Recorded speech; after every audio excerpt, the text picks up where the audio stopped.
Nail और ईवा दो sister जंगल में अकेली रहा करती थी, पर अब जब वर्ल्ड का एंड होने वाला है तो सारे खतरों को इन दोनों को एक साथ मिलकर ही सामने जाना पड़ेगा। इसी इंटरेस्टिंग कंसेप्ट के साथ आज की हमारी मूवी इनटू द फॉरेस्ट ये 2015 की एक थ्रिलर हॉलीवुड मूवी आती है। अगर हमें एक्चुअल में इस तरीके की सिचुएशन में डाल दिया जाए तो हम क्या करेंगे, ये सोचने में मजबूर करने वाली ये मूवी है। तो अंत तक इस वीडियो को जरूर देखिएगा। अगर आपको वीडियो अच्छा लगता है तो प्लीज इसे लाइक और कमेंट जरूर कर दीजिए। अब बिना किसी देरी के एक्सप्लेनेशन स्टार्ट करते हैं। मूवी स्टार्ट होती है और हम हमारे मेन कैरेक्टर्स नील और ईवा को देखते हैं। ये दोनों सिस्टर्स थी और अपने फादर रॉबर्ट के साथ जंगल में रहा करती थी। ईवा को एक डांसर बनना है तो इस वजह से डांसिंग कंपटीशन के लिए वो बहुत मेहनत करती है। नेल अब कॉलेज जाने वाली थी तो इसकी एंट्रेंस एग्जाम के लिए वो भी बहुत अच्छे से मेहनत करती है। बीच बीच में सिटी में आते रहते हैं, अपने फ्रेंड से मिलते हैं, ईवा अपनी क्लासेस वगैरह करती है। एक रात जब इनका नॉर्मल रूटीन चल रहा था तभी अचानक से लाइट चले गए। नेल ने अपने फादर से कहा कि हमारे पास तो सोलर पैनल है, क्या आपने अब तक उसका इन्वर्टर लाया नहीं। रॉबर्ट कहता है कि अब 1-2 दिनों में वो आने वाला था, इनके पास अब ज्यादा ऑप्शन नहीं तो बिना इलेक्ट्रिसिटी के रहना पड़ता है। नेल को स्टडी करना था तो गाड़ी की ट्रंक से वो लैंप लेकर आती है। उसने डिक्की को बंद किया था पर वो खराब थी तो इस वजह से ओपन हो गई। ओपन होने के साथ गाड़ी की लाइट्स भी ऑन हो गए थे। रात भर ऑन ही रहे तो गाड़ी की सारी बैटरी चली गई थी। अगले दिन टाउन में जाने के लिए गाड़ी स्टार्ट नहीं होती। फादर जाकर घर में की बैटरी लेकर आते हैं। नेल ने रेडियो चला तो उसे पता चलता है कि पास का पावर प्लांट बंद हो चुका है। अचानक से कुछ प्रॉब्लम आया था। फादर ने न्यू बैटरी लगाने का ट्राई किया पर ये वर्क नहीं करती। अब गाड़ी को स्टार्ट करना इनके लिए बड़ा प्रॉब्लम था। ऐसे ही घर में कैंडल्स वगैरह जलाकर अपना रूटीन कंटिन्यू करते हैं। नेल जरा वरी कर रही थी कि क्या वो अपने टेस्ट में पास हो पाएगी। उसके फादर रॉबर्ट कहते हैं तुमने बहुत मेहनत की है, तुम लाइफ में जो भी चाहते हो ये सारी चीजें पा सकते हो। अगले दिन रॉबर्ट को एक आइडिया आता है। उनके पास एक वुड कटर था। इसी की टेक्नोलॉजी को यूज कर वो गाड़ी को फिर से स्टार्ट कर देते हैं। ये सब करते करते उन्हें 10 दिन लग गए थे। 10 दिनों बाद जब वो सिटी में जा रहे थे तो आसपास के हाउस में कोई भी रह नहीं रहा था। सामान लेने के लिए सुपर शॉप में जब वो पहुंचे तो लोगों ने सब कुछ खाली कर दिया था। सुपर शॉप का ओनर स्टैन भी उन पर डायरेक्टली गन लगाता है। पावर जाने की वजह से लोग आउट ऑफ कंट्रोल होकर इस शॉप को लूटने के लिए भी आए थे। इस वजह से स्टैन ने सब कुछ तैयारी कर रखी है। रॉबर्ट उसे पैसे दिखाता है और 2-3 महीने की ग्रोसरी ले लेते हैं। टाउन में इन्हें पेट्रोल भी नहीं मिल रहा था। रॉबर्ट ने स्टैन से बात की तो स्टैन ने उसे ब्लैक में बहुत सारा पेट्रोल दे दिया। फिर ये सब टाउन में थोड़ा सा टाइम स्पेंड करते हैं। एवा अपनी डांसिंग की क्लास के लिए गई और नेल एक लड़के को पसंद करती थी तो उससे मिलने के लिए चली जाती है। एक जगह पर पार्टी चल रही थी तो वहां जाकर ये दोनों ड्रंक हो गए। रात में रॉबर्ट और एवा उसे लेने के लिए आते हैं। आज जो भी टाइम नेल ने अपने बॉयफ्रेंड के साथ बिताया उसे बहुत अच्छा लगा था। बॉयफ्रेंड का नाम था एलाई। एवा को आज जरा बुरा लग रहा था। उसे लगता है कि शायद वो इतनी अच्छी डांसर नहीं है, वो कंपटीशन में जीत नहीं पाएगी। नेल उसे कहती कि ज्यादा वरी मत करो, तुम एक बेस्ट डांसर हो। घर जाते वक्त उन्होंने देखा एक जगह पर कुछ आदमी रुके हुए थे। रॉबर्ट क्या हुआ है देखने के लिए गाड़ी रोक लेता है पर उन लोगों के पास गन थी। उन्होंने कहा कि जल्दी से यहाँ से चले जाओ। अब ये लोग क्या कर रहे थे, क्या वहां पर कोई इंजर्ड था, इसके बारे में हमें पता नहीं चलता। पर ये जो सारी सिचुएशन है ये बहुत ही ज्यादा आउट ऑफ कंट्रोल और डेंजरस है। अगले दिन ब्रेकफास्ट करते वक्त नेल अपने फादर से पूछती है नेक्स्ट टाइम हम सिटी में कब जाएंगे। तो फादर ने कहा ये कुछ भी फिक्स नहीं है। अब उनके पास सप्लाईज थी और ये वक्त बहुत ही खराब है तो इस वजह से इन्हें फिर से टाउन में जाना जरा अवॉइड करना पड़ेगा। नेल फिर से एलाई को देखना चाहती थी तो इस बात से वो डिस्टर्ब हो गई। एक दिन रॉबर्ट पेड़ तोड़ने के लिए गए हुए थे। अचानक से उनकी चीख नेल और एवा को सुनाई देती है।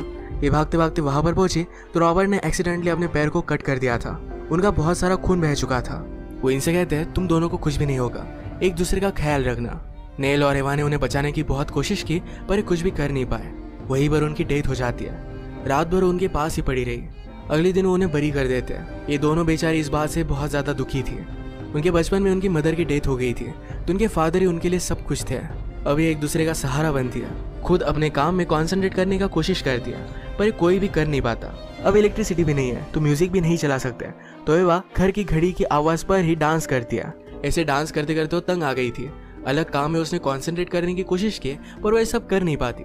उसने फिर नेल से बात की। कहती है कि थोड़े टाइम के लिए हम जनरेटर लगा लेते हैं। वो सब चीजों से तंग आ गई थी और एक एस्केप चाहती थी। नेल ने उसे कहा जनरेटर के लिए हमें फ्यूल की जरूरत पड़ेगी और फ्यूल हमारे लिए सिटी में जाने के लिए है। एवा कहती कि हम सिटी में जा सकते हैं फिर भी हमारे पास थोड़ा फ्यूल बाकी रहेगा। नेल ने कहा कि हमें इमरजेंसी के लिए उसे रखना चाहिए, हम इस तरीके से सब स्पेंड नहीं कर सकते। एवा को आज म्यूजिक की बहुत जरूरत थी। इस बात से वो बहुत अपसेट हो जाती है। वो इतनी अपसेट हो गई कि नेल से बात करना भी उसने बंद कर दिया था। इनके पास कुछ मुर्गियां थी तो अंडे वगैरह खाकर इनका ब्रेकफास्ट हो जाता था। एक रात जंगली जानवर आकर इन मुर्गियों को लेकर जाते हैं। बेचारी नेल को देखकर बहुत बुरा लगा था। एवा उसे थोड़ा सा भी बात नहीं करती, उसे अकेला ही खाना खाना पड़ता है। नेल ने एवा को समझाने की कोशिश की पर एवा कहती है अगर मॉम जिंदा होती तो समझ सकती कि मैं क्या महसूस करती हूँ। रात में नेल को सपना आया कि उसके फादर की ग्रेव को जंगली जानवर खोद रहे हैं। इस सपने की वजह से वो बहुत ज्यादा डिस्टर्ब हो गई थी। एवा देखकर उसे सहारा देती है। उसने रियलाइज किया एक दूसरे से झगड़ नहीं सकती, दोनों को एक दूसरे की बहुत जरूरत है। थोड़े दिनों में यहाँ पर बारिश भी स्टार्ट हो गई। छत से थोड़ा थोड़ा पानी नीचे आने लग गया था। एक रात ऐसे ही नेल अपने बुक्स ढूंढ रही थी तो वहां पर उसे चॉकलेट का बॉक्स मिला। उसमें एक ही चॉकलेट थी और कुछ गम था। वो एवा को अपने पास बुलाती है। एवा इस पर ध्यान नहीं देती तो उसने चॉकलेट खा लिया। इतने दिनों के बाद चॉकलेट मिलना उसे बहुत अच्छा लगा था। एवा आकर उसे कहती है कि प्लीज मुझे 10 मिनट के लिए जनरेटर स्टार्ट करने दो। नेल ने कहा कि हम जनरेटर तो नहीं स्टार्ट कर सकते, पर मेरे पास तुम्हारे लिए गम है। ये गम देखकर उसे बहुत अच्छा लगता है, पर बाद में उसने रियलाइज किया कि यहाँ पर चॉकलेट भी होगा। नेल कहती कि तुम्हें तो चॉकलेट पसंद नहीं था, ये उसने खा लिया। इस बात पर एवा और उस पर गुस्सा हो गई। यह फिर से झगड़ते उससे पहले बाहर से उन्हें कुछ आवाज आया। डर कर अपने डैड की गन इन्होंने निकाली। चुपके से दरवाजा खोला तो एला नेल को ढूंढते ढूंढते यहाँ पर पहुंच गया था। वो कहता है कि बहुत दिनों से तुम लोग सिटी में नहीं आए, तो बहुत ही वरीड था, तो देखने के लिए पहुंच गया। ये अपने फादर के बारे में उससे कहते हैं, उनकी सारी सिचुएशन बताते हैं। एला ने भी सिटी के बारे में बताते हुए कहा कि वहां पर भी कोई भी इलेक्ट्रिसिटी नहीं है, किसी के पास पेट्रोल नहीं, तो सब लोग साइकिल पर घूमने लग गए थे। पुलिस, लॉ इन्फोर्समेंट, ये सारी चीजें अब तबाह हो चुकी है। आज रात एला यहीं पर होगा। सुबह होने पर नेल उसे एक जगह दिखाने के लिए लेकर जाती है। ये एक बड़ा सा पेड़ था जहाँ पर आप रह भी सकते हो। यहीं पर ये दोनों इंटीमेट हो जाते हैं। इन दोनों की नजदीकी आई एवा को अच्छी नहीं लगती है। ये बात एला नोटिस करता है। नेल ने उसे कहा कि वो सिर्फ अपने डांस में जरा बिजी रहती है, इस वजह से तुम्हें इग्नोर कर रही है। एक दिन एवा नेल से कहती है कि तुम्हें जरा केयरफुल रहना चाहिए, सिर्फ तुम प्रेग्नेंट वगैरह मत होना। ऐसी सिचुएशन में हम ये सब चीजें हैंडल नहीं कर पाएंगे। अब थोड़े दिन बीत गए थे। नेल और एला एक दूसरे से बहुत प्यार करने लग गए थे। एला नेल से कहता है कि एक जगह है जहाँ पर मैंने सुना है कि सब लोग अच्छे से रह रहे हैं, वहाँ पर इलेक्ट्रिसिटी भी है, हमें वहाँ जाकर चेक करना चाहिए। ये जगह बहुत ही दूर थी, तो यहाँ जाने के लिए रिस्क भी है। ये प्लान जब वो एवा को बताते हैं तो इस रिस्क की वजह से एवा इसके लिए मना करती है। नेल ने उसे अपने साथ आने के लिए समझाने की कोशिश की, पर एवा मानती नहीं। उसने नेल से कहा कि अगर तुम्हें जाना है तो तुम जा सकते हो, वो उसे रोकने नहीं वाली। जाते वक्त नेल रो रही थी, कहती है हम दोनों ही एक दूसरे का सहारा है। एवा ने कहा कि हमने सेपरेट चॉइस की, इसमें किसी की भी गलती नहीं है। एवा को भी बहुत बुरा लग रहा था। नेल के जाने के बाद वो भी बहुत रोती है। एला के साथ नेल जरा आगे आई, फिर वो रियलाइज करती है कि एवा को इस तरीके से वो अकेला नहीं छोड़ सकती। इसके फादर ने कहा था एक दूसरे का ख्याल रखना, अब वो उसे छोड़कर कैसे जा सकती है। सब चीज़ों के बारे में उसने एला से बात की। एला ये समझ सकता है, पर उसके लिए वो जगह ढूंढना बहुत ही इंपॉर्टेंट था, तो अकेला ही चला गया। भागते भागते नेल एवा के पास आई और ये दोनों एक दूसरे को देखकर बहुत खुश थे। अब दोनों मिलकर आसपास के सारे प्लांट्स का स्टडी करते हैं। अगर यहाँ पर इन्हें सही तरीके से रहना है तो सब कुछ नॉलेज होना चाहिए। इन्होंने फ्रूट्स लाए, उन्हें सुखाया और विंटर के लिए फूड रेडी किया। इसी तरीके से छोटी छोटी चीज़ों को लेकर वो एडजस्टमेंट करने लग गए। एक दो मंथ गुजर जाने के बाद नेल जरा वरीड थी कि शायद वो प्रेग्नेंट हो सकती है, पर बाद में उसे पता चलता है कि वो प्रेग्नेंट नहीं है, तो इस वजह से उसे बहुत अच्छा लगा। आज रात ये दोनों मिलकर पार्टी करते हैं। नेल ने कहा कि हम शायद 10 मिनट के लिए जनरेटर स्टार्ट कर सकते हैं, तो एवा को भी सुनकर बहुत अच्छा लगता है। ये दोनों मिलकर डांस करते हैं, अपने फादर और मदर की ओल्ड टेप्स को देखते हैं। ये देखते हुए वो इमोशनल हो गई थी। एक दिन नेल जंगल में फ्रूट्स लेने के लिए गई और एवा घर पर ही लकड़ियाँ तोड़ रही थी। तभी अचानक से वहाँ पर स्टैन पहुंच जाता है। उसने आसपास देखा और नोटिस किया कि कहीं भी रॉबर्ट नहीं है। एवा उसे झूठ बोलती है कि फादर आसपास ही है, पर वो समझ जाता है। वो स्लोली उसके पास आ गया और जबरदस्ती इंटीमेट हो गया। नेल वापस आने के बाद एवा को बहुत बुरी कंडीशन में पाती है। उसने उसकी हेल्प दी, उसे सहारा दिया, पर एवा बहुत ज़्यादा डिस्टर्ब हो गई थी। उसे आजकल कुछ भी करने के लिए मूड नहीं था। खाना भी बहुत कम खाती थी।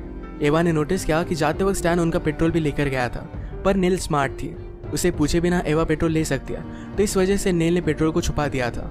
एक दिन नेल ने एवा को चीयर अप करने के लिए जरा म्यूजिक चलाया, पर एवा को ये भी अच्छा नहीं लगता। नेक्स्ट दिन में नेल को अपने फादर का इन्वॉल्व मिलता है, उस पर पंपकिन लिखा हुआ था। उसके फादर हमेशा उसे पंपकिन बुलाया करते थे। उसे लगता है शायद उसके फादर उसके लिए लेटर छोड़कर गए हैं। कि उसने ओपन किया तो इसमें पंपकिन के सीड थे। इन दोनों को बहुत बुरा लगता है। आजकल एवा घर के बाहर भी नहीं निकलती थी। एक दिन जब नेल घर के बाहर वुड तोड़ रही थी तो उसे चोट आ जाती है। उसके बैक पेन की वजह से उठ भी नहीं पा रही थी, तो एवा को फाइनली अपनी सिस्टर को बचाने के लिए घर से बाहर आना ही पड़ा। नेल को बचाने के बाद एवा रोने लग जाती है। वो कहती कि अब मैं बहुत ज़्यादा डरती हूँ। कभी कभी उसे लगता है कि जैसे वो डूब रही हो। ये एक दूसरे को सहारा देती है। एक दिन एवा को उल्टी हो गई। इन्हें पता चला कि वो प्रेग्नेंट है। नेल द्वारा नेचुरली ऑपरेशन कैसे करे इसके बारे में स्टडी करने लग गई। एवा ने उसे कहा कि मैं बेबी को रखना चाहती हूँ। अपने पेरेंट की गलती की सजा ये बच्चों को नहीं भुगतनी चाहिए।